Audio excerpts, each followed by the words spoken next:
Bold Bakers, it's that time of the year when Starbucks start to bring out their famous fall and holiday drinks. Now, I absolutely love them, but wouldn't it be even better if you could make them at home by yourself? Of course it would, and that's what we're going to do today.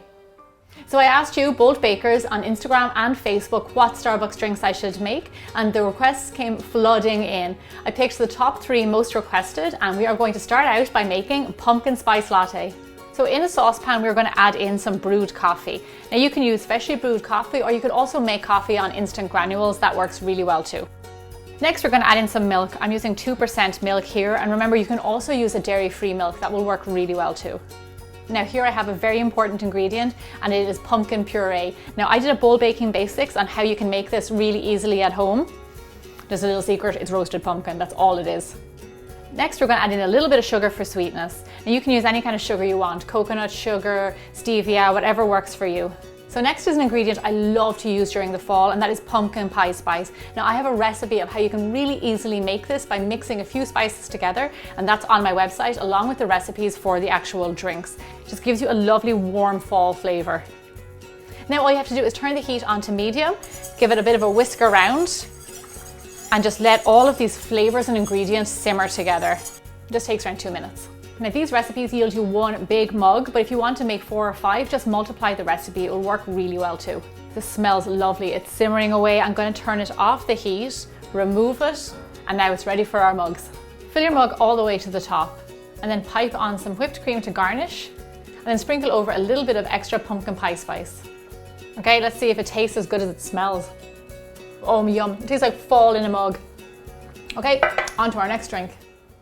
So I got very excited when I saw a lot of people requesting my favorite flavor of Starbucks drink, which is a salted caramel hot chocolate. Into our saucepan, we're going to add in some milk. I like to use full fat milk because it gives you extra creaminess, and you can also use a dairy-free milk for this one too.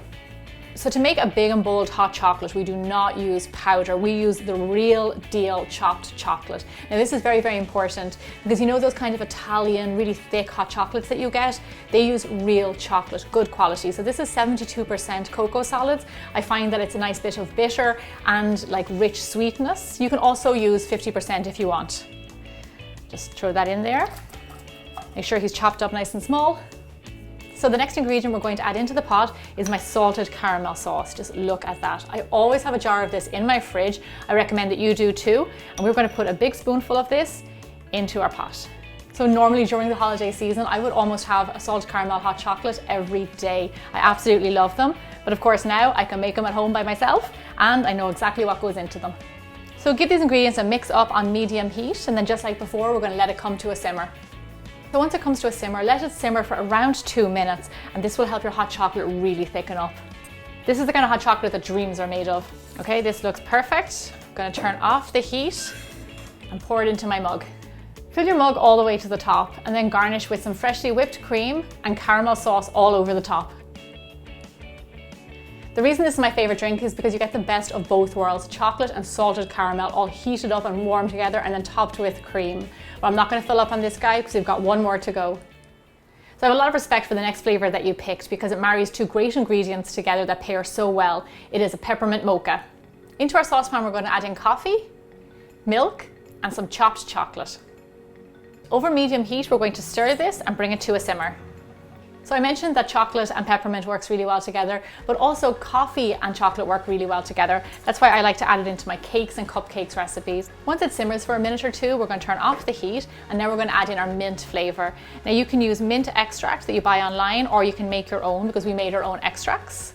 And what you want to do is just add that in and then give them a little stir. The beauties of making these yourselves is that we're not putting in like those sugary syrups or anything like that. These are all natural ingredients.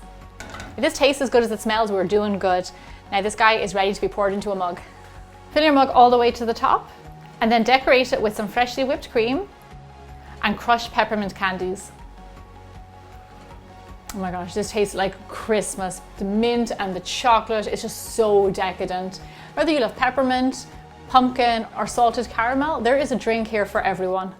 If you haven't done so yet, then make sure you tap that subscribe button, and I'll see you back here next Monday and Thursday for more bigger, bolder baking. This is my kind of pie.